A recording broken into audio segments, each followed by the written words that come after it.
Berapa metode penetapan hukum? Dalam ilmu usul fikih ada dua. Yang pertama namanya metode lafzi, bersifat tekstual. Yang kedua metode tahlili, melakukan penggalian dari lafaz yang ditunjukkan hukum-hukum melalui pendalaman. Metode lafzi ini banyak macamnya. Pertama, berhubungan dengan amar. Wa aqimus sholata wa atuz zakata warka'u ma'ar raki'in. Lakukanlah solat, aqimu fi'il amar. As-sholata objek yang diperintahkan, maka melalui metode penunjukan lafaz amar, as-solat menunjukkan hukumnya wajib. Pada hadis juga dikatakan man kana yu'minu billahi wal yaumil akhir falyakul khairan aw liyasmut. Siapa yang beriman kepada Allah maka ungkapkanlah kata yang baik atau diam. Jadi mengatakan yang baik itu hukumnya wajib. Jadi kul itu kata perintah atau disebut juga dengan amar. Yang kedua namanya nahi. Wala taqrabuz zina. La huruf nahi, taqrabu bermakna mendekati. Jangan kamu mendekati. Setiap kata nahi masuk kepada kata kerja, maka objek yang menjadi pokok bahasan itu, yaitu zina, menjadi hukumnya haram. Kerana pada prinsip awal setiap larangan dari Allah, al-aslu bin nahyi haramun. Pada prinsip awal setiap larangan dari Allah hukumnya haram. Pada hadis Nabi langsung diungkapkan lafaz naha. Nahan Nabi sallallahu alaihi wasallam an bai'il gharar. Nabi melarang kamu menjual sesuatu yang bersifat gharar. Benda-benda yang dijual yang memiliki celah-celah kebohongan atau bisa merugikan pihak orang lain. La yakhluwanna ar-rajul bi imra'atin illa kana salisuha asy-syaitan. Janganlah kamu berhalwat dengan perempuan, begitu juga sebaliknya, kerana yang ketiga itu syaitan. Maka hukumnya juga haram. Kemudian namanya mutlak, tidak ada intervensi yang lain. Wa aqimus shalah wa atuz zakah. Jadi lakukan solat.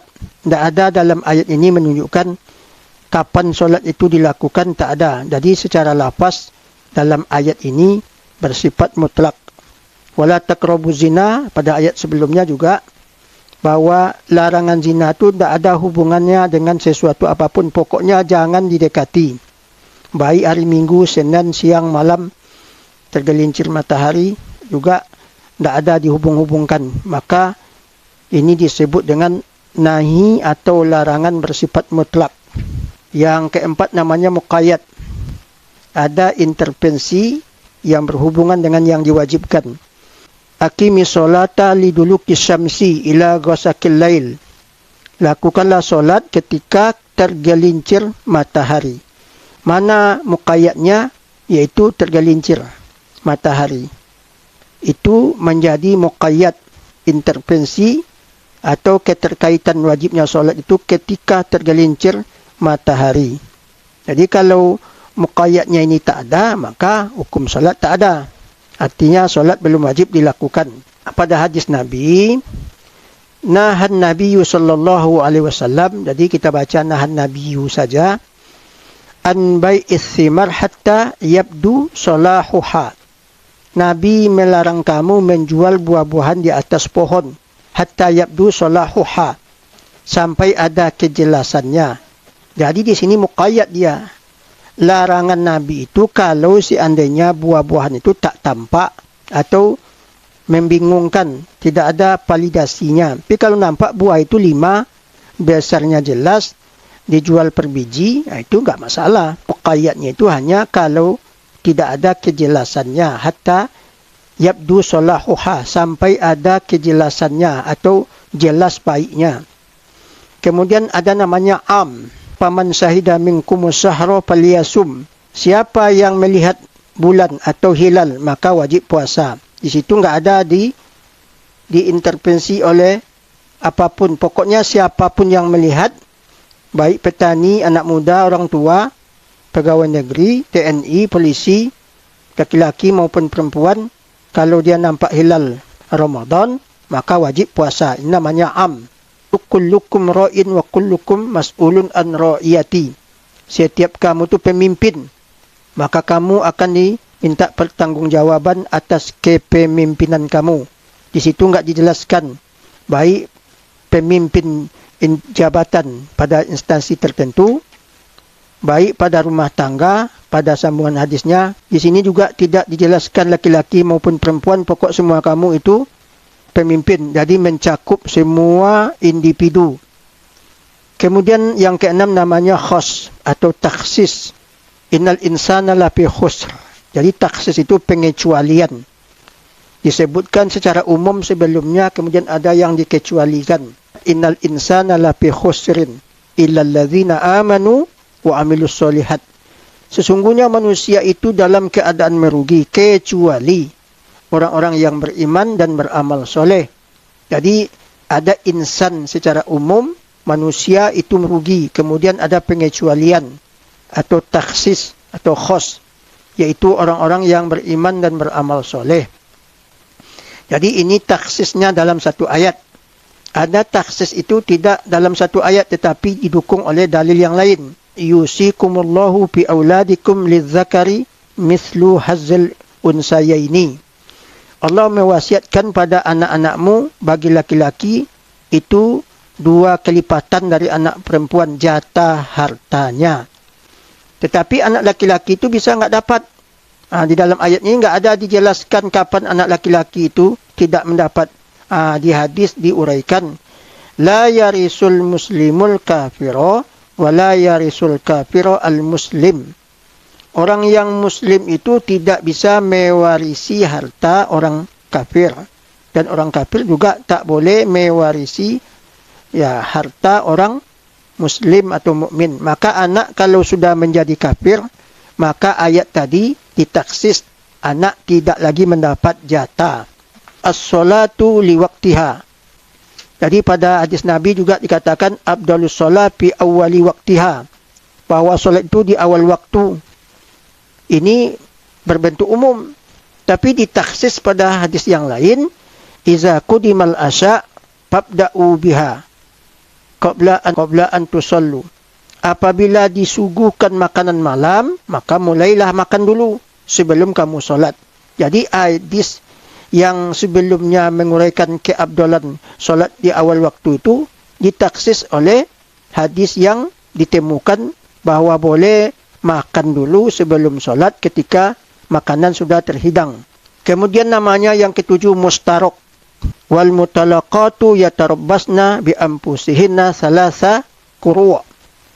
Orang-orang yang ditalak oleh suaminya atau perempuan yang tertalak, dia boleh menikah dengan laki-laki lain dengan syarat dia mesti dulu melalui iddah salasa quru'. 3 kali quru'. Jadi quru' itu bermakna ganda. Bisa jadi dimulai menghitungnya ketika haid atau dihitung ketika suci dulu. Khusus sawarib wa'fu al-lihya khaliful musyrikin. Potonglah kumis dan iqfa wa'fu al-lihya. Kemudian iqfa jenggot. Iqfa itu atau wa'fu itu 2 makna. Bisa bermakna merapikan saja. Jenggot itu cukup dirapikan. Ada yang bermakna panjang. Dipanjangkan jenggot. Boleh kita panjangkan, boleh tidak. Jadi yang dimintanya cuman khaliful musyrikin, karena jenggot itu pembedaan antara orang mukmin dengan orang kafir ketika masa Nabi. Jadi ciri-cirinya orang kafir itu memanjangkan kumis, orang mukmin memanjangkan jenggot. Jadi apakah betul al-lihya itu sunnah atau sekedar nilai kebasarian, ya sifat atau profil manusia saja. Wallahu a'lam. Tetapi ini wa'fu itu bermakna ganda. Jadi bagi orang yang tak punya jenggot, cukup merapikan saja. Kalau jenggotnya pendek, ya bukan mesti wajib memanjangkan.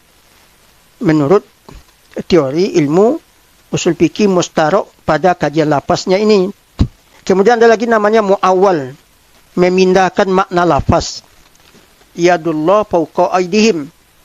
Jadi kita ambil saja pada lafaz yadullah fawqa aydihim, tangan Allah di atas tangan mereka.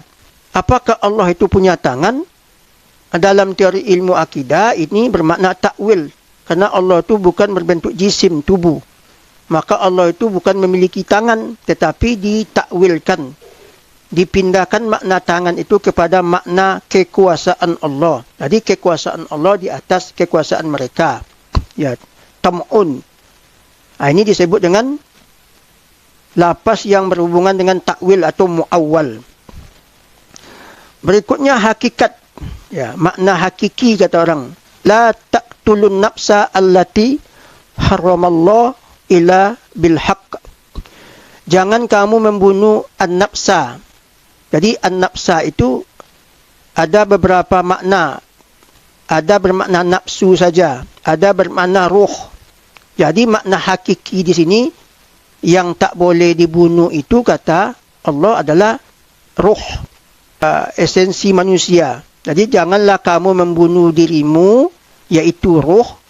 Jadi nafsu itu ada keinginan, kebutuhan, itu nafsu.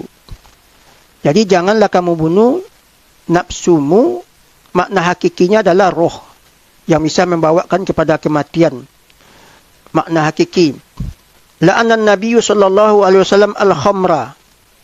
Nabi melaknat orang yang meminum khamar. Khamar itu pada makna hakiki bukan benda tapi sifat. Jadi dulu orang Arab itu mengasamkan anggur, setelah asam diminum kerana menjadi obat untuk menambah kekuatan, tapi bisa memabukkan. Maka oleh sebab demikian, makna hakiki dari khamar itu sifatnya. Duku umpamanya bagi seseorang bisa dia mabuk, maka bagi orang itu sudah khamar. Ini yang disebut dengan lafaz hakiki atau makna hakiki. Jadi dalam mengistimbatkan hukum itu perlu ditelaah makna-makna lafaznya. Yang berikutnya majaz. Majaz lain lafaznya, lain pula yang dimaksudnya. Kalau tadi memindahkan lafaz, sekarang lafaz itu digunakan dengan maksud yang lain.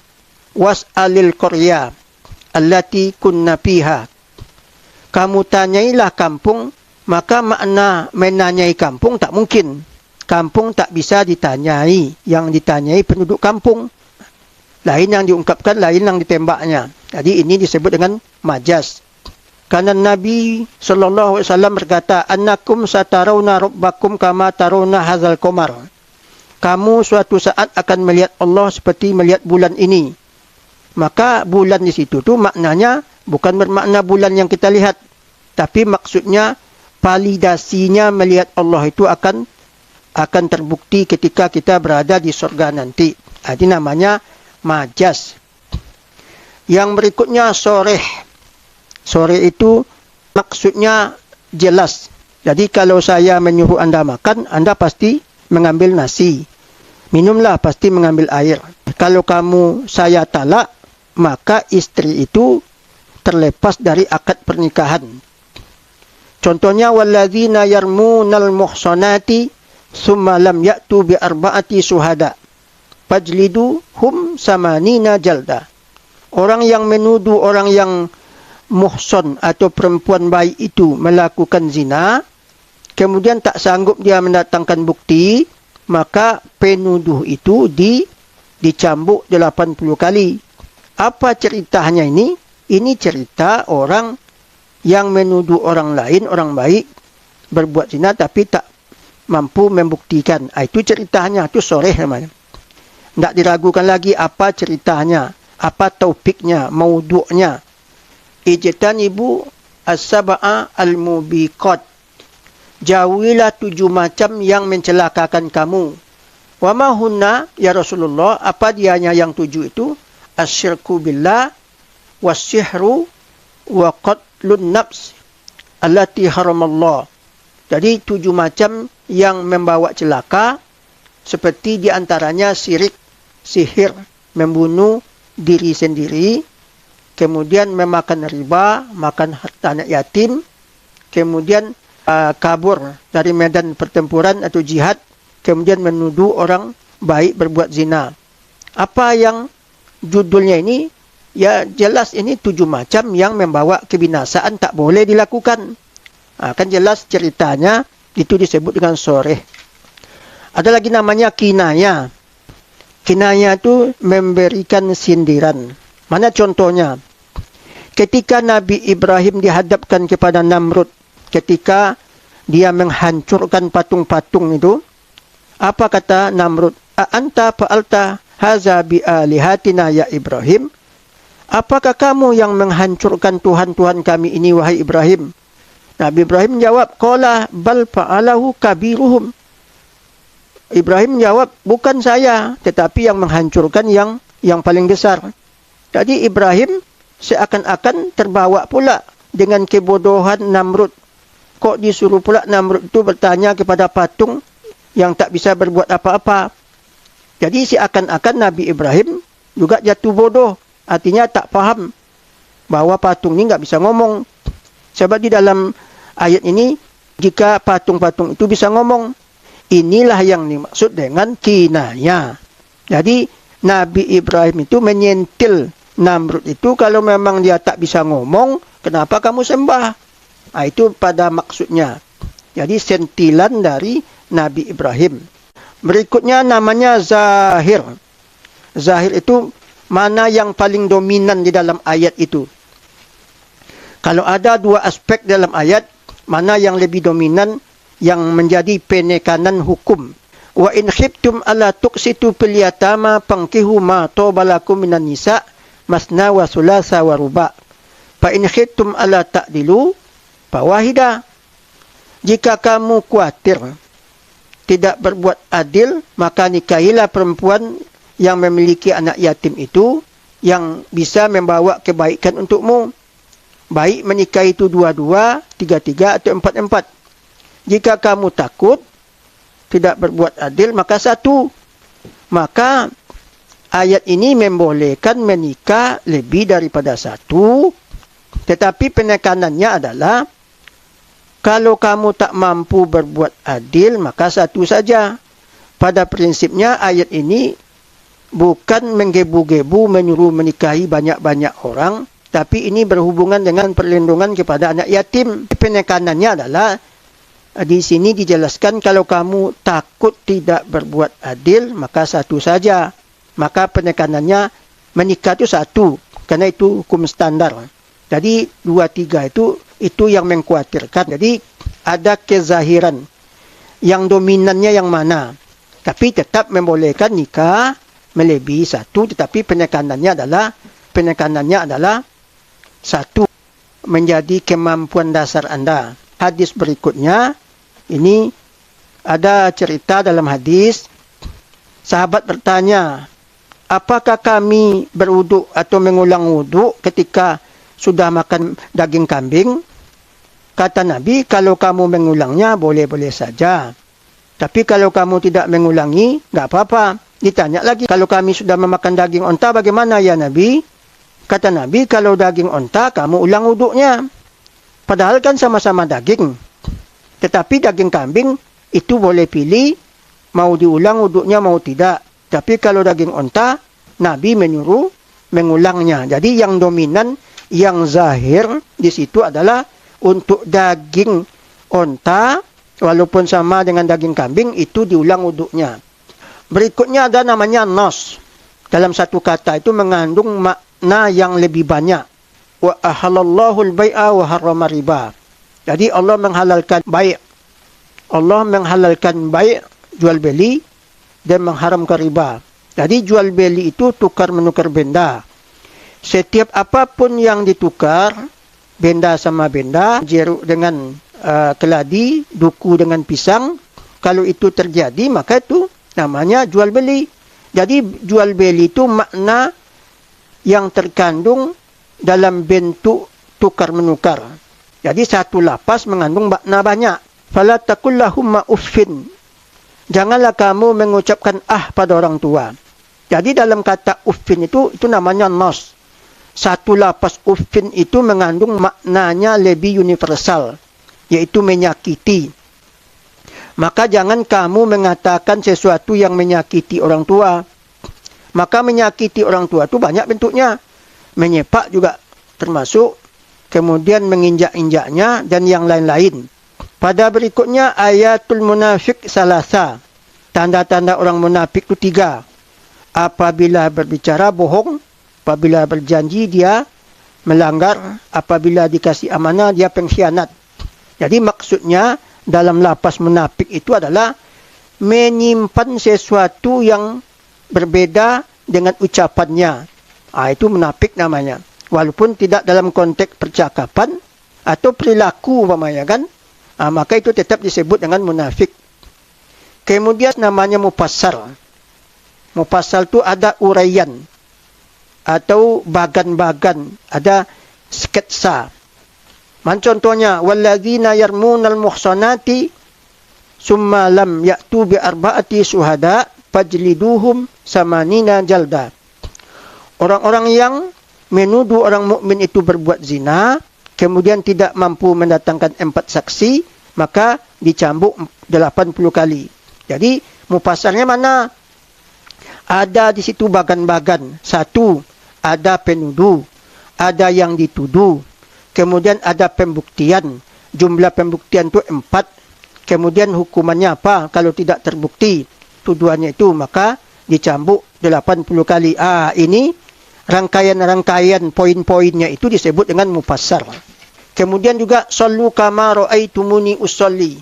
Solatlah kamu sebagaimana kamu melihatku solat. Fa idza hadarati shalah falyu'adzin ahadukum.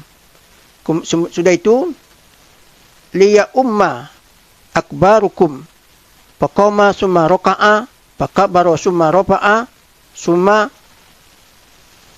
sajada. Jadi Nabi menguraikan kalau kamu solat begini-begini bentuknya. Kalau dia sudah masuk solatnya azan dulu, kemudian satu menjadi imam, kemudian kalau imamnya rukuk, imamnya takbir. Jadi yang penting dulu di sini mufassarnya ada uraian poin-poin yang disampaikan Nabi, itu disebut dengan mufassar. Kemudian namanya muhkam, ketentuan-ketentuan yang menjadi kebijakan Allah. Contohnya wallazi khalaqalakum ma fil ardi jami'a. Allah menciptakan bagi kamu apa yang ada di bumi, sumastawa ila sama. Kemudian dia bersemayam di atas langit. Fasawahunna sab'a samawatin. Kemudian dia bikin langit itu 7. Kenapa kok 7? Ya, itu kehendak Allah, bukan kehendak kita. Jadi itu namanya muhkam. Apa yang menjadi kebijakan Allah itu namanya muhkam. Bunyal Islam ala khamsin. Didirikan Islam itu atas 5. Mengucapkan kalimat syahadat. Ya, kemudian mengakui Muhammad sebagai utusan Nabi. Melakukan solat, zakat, haji dan puasa Ramadan. Kenapa kok 5? Muhkam. Ketentuan dari Allah Subhanahu wa ta'ala. Inilah bentuk-bentuk kajian lafaz dalam bentuk ayat yang kita paparkan dalam buku ini. Kemudian ada namanya makhum dengan mantuk. Makhum ini dipakai oleh Imam Syafi'i. Kalau Imam Hanafi atau mazhab Hanafi, dia memakai ad-dalalat. Apa itu mantuk? Mantuk sesuai dengan teksnya secara verbal.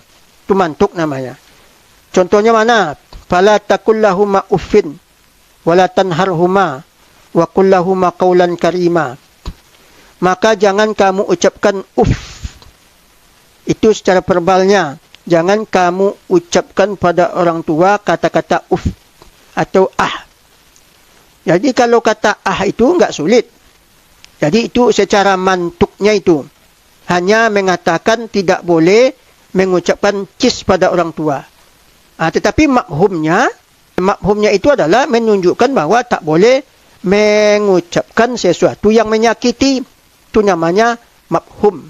Makhum itu terbagi kepada beberapa aspek. Makhum muwafaqah, makhum mukhalafah. Apa itu makhum muwafaqah? Itu hukumnya sepadan. Seperti tidak boleh mengucapkan cis dengan tidak boleh memukul orang tua, itu namanya sepadan. Pada contoh berikutnya, innalladzina ya'kuluna amwalal yatama zulma. Innama ya'kuluna fi butunihim naro. Sesungguhnya orang-orang yang memakan harta anak yatim, dia memakan api di dalam perutnya. Jadi, yang diungkapkan dalam ayat itu memakannya.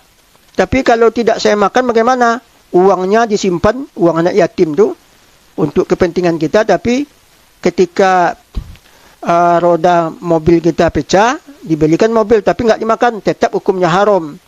Yang menunjukkan hukum yang lain selain apa yang diungkapkan ayat itu namanya makhum. Yang diungkapkan secara mantuk, secara tekstual, memakan tak boleh. Tapi dalam bentuk yang lain juga hukumnya haram, itu disebut dengan makhum muwafaqah. Kemudian ada namanya makhum mukhalafa. Makhum mukhalafa, mana contohnya? Wa man lam yastati' minkum taulan ayyankihal muhsinat famin malakat aimanukum. Siapa yang tak sanggup menikahi perempuan-perempuan yang merdeka, nikahilah perempuan-perempuan yang budak. Jadi makhum mukhalafahnya dibalikkan saja. Maka dibalikkan orang yang sanggup.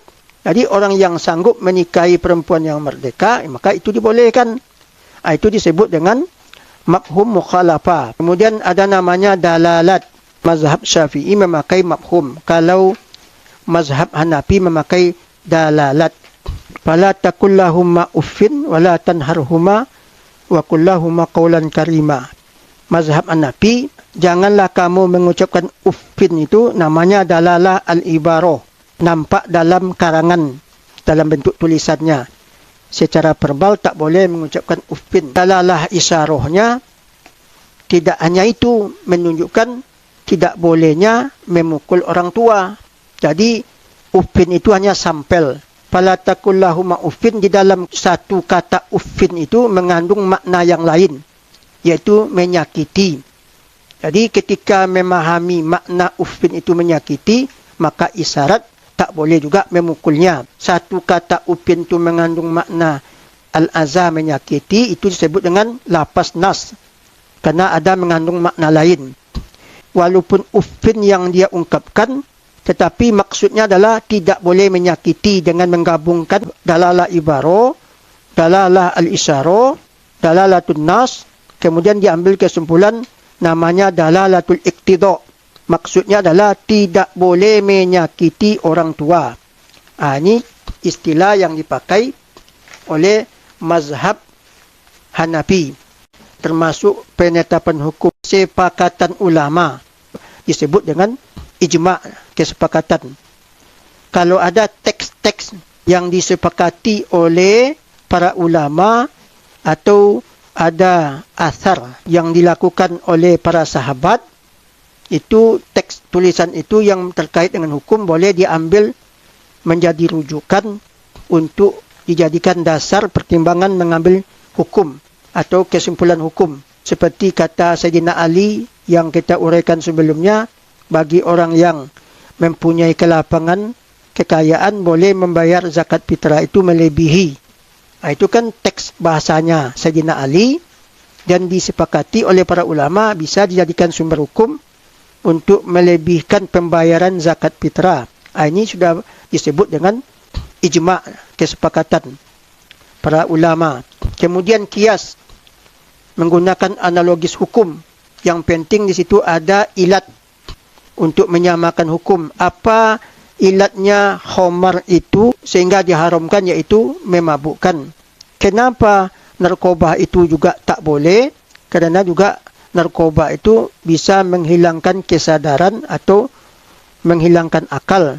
Maka oleh sebab demikian, menjadi penyamaan hukum itu adalah dihubungkan dengan ilat melalui analogis hukum. Dalam kias ini ada namanya ilatnya itu ilat munasib atau ilat mu'tabar. Mana contohnya? Ya ayyuhalladzina amanu innamal khamru wal maisir wal ansab wal azlam rijsum min amali syaitan fajtanibuhu. Wahai orang yang beriman, sesungguhnya khamar dan judi, mengundi, itu adalah perbuatan setan. Ditunjukkan oleh ilatnya bahwa itu tak boleh dilakukan karena ilatnya perbuatan setan, bisa merusak manusia. Maka ini disebut dengan ilat. munasib. Ilat yang disebutkan di dalam hadis atau dalam ayat, maka itu disebut dengan ilat muktabar atau ilat munasib. Nabi Muhammad diisrakan oleh Allah. Untuk apa diisrakannya? Linuriyahu, untuk memperagakan kekuasaan Allah kepada Nabi Muhammad. Itu ilat diuraikan dalam ayat, disebut dengan ilat munasib.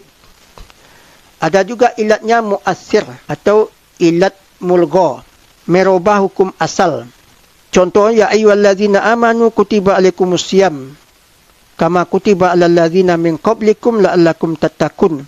Wahai orang yang beriman, diwajibkan kepada kamu berpuasa Ramadan sebagaimana diwajibkan kepada umat-umat sebelum kamu.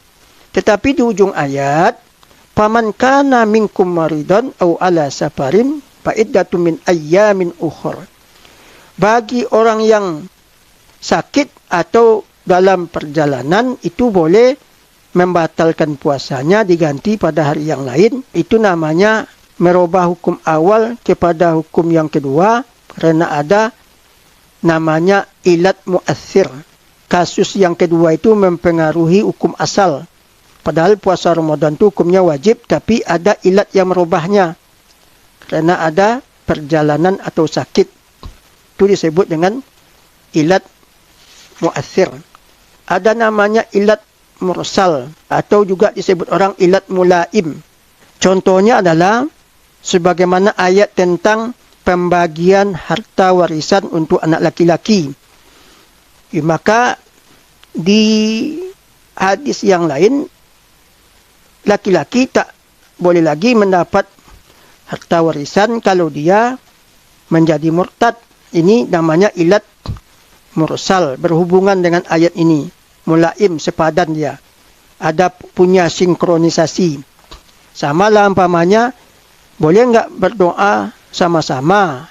Boleh saja. Kerana apa? Kerana ketika imam membaca Al-Fatihah, juga diaminkan oleh jemaah di belakang. Ini namanya ilat mulaim atau ilat mursal. Boleh digunakan dalil untuk mengukuhkan satu persoalan fikih dengan dalil yang lain. Kemudian ada namanya ilat subroh dan taksim yang berhubungan dengan ilat taksim. Wa isqala Ibrahimu li abihi Azara atattakhizu asnaman aliha ini aroka wa qaumaka fi dhalalim mubin. Ketika Nabi Ibrahim berkata kepada bapaknya, kenapa kamu membuat patung-patung ini menjadi Tuhan? Jadi, apakah membuat patung itu boleh atau tidak? Atau dibolehkan sama sekali asalkan tidak dijadikan Tuhan. Jadi ini ilatnya bisa dipecah. Ada kemungkinan, ini kemungkinan. Boleh membuat patung asalkan tidak dijadikan Tuhan. Yang menjadi pokok persoalannya adalah kalau dijadikan Tuhan. Ini melihat kepada aspek taksimnya saja.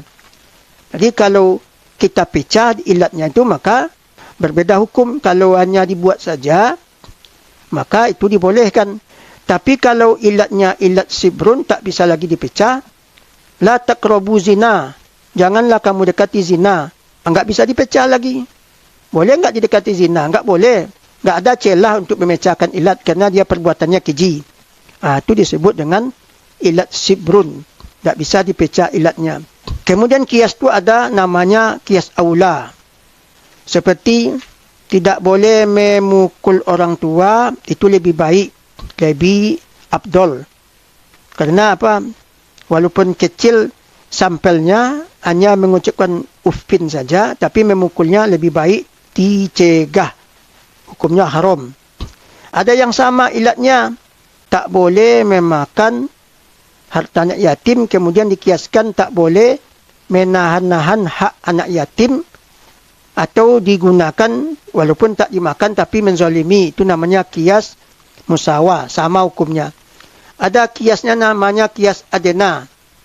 Orang yang melakukan persetubuhan di bulan puasa Ramadan. Jadi Sayyidina Ali melakukan cambuk kepada orang yang meminum air dengan sengaja membatalkan puasa walaupun tidak berhubungan badan.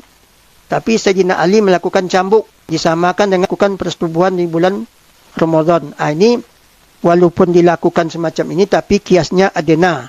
Ini yang disebut dengan metode penetapan hukum secara lafzi.